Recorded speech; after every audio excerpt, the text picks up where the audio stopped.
Today we'll be unravelling the truth, Israel's actions under international law. This is a question that arises repeatedly in the face of ongoing tensions and conflicts. To answer this, take for example the recent statement by Mark Regev on behalf of Israel.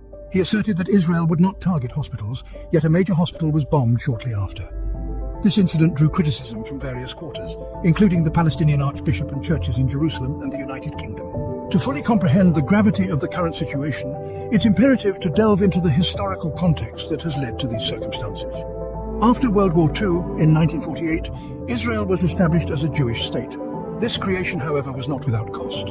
The establishment of Israel led to the displacement of hundreds of thousands of Palestinians from their homes.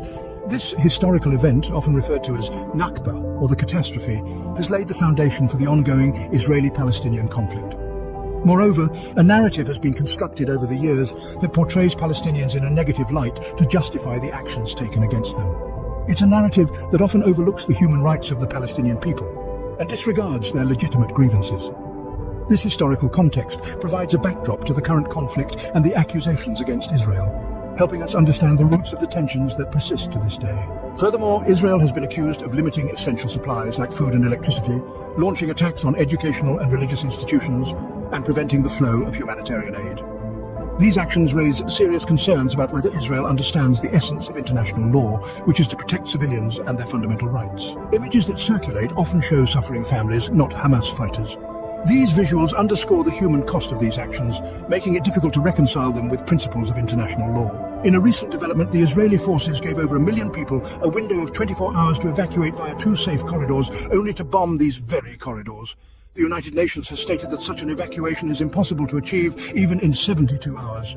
This stark disregard for the safety and well-being of civilians is another point of contention. Adding to this, the diplomatic representative of the Roman Catholic Church expressed humanitarian concern for the people of Gaza. The Foreign Minister of Israel, however, dismissed this, stating that they had no right to do so. This rebuke of a call for empathy and understanding further fuels the debate around Israel's adherence to international law. In conclusion, through the scope of international law, Israel's actions pose serious inquiries.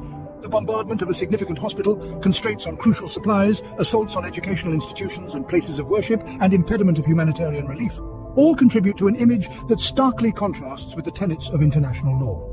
Additionally, the disregard for civilian safety and well-being during evacuations, along with the dismissal of calls for humanitarian concern from the global community, amplify these concerns. A considerable amount of past evidence suggests that Israel doesn't adhere to international law. This is alarming. As the scenario continues, we can only pray and aspire for a resolution that embraces the principles of international law and safeguards the rights of all participants. The key here is freedom for Palestine. The Palestinian occupation has been going on for too long.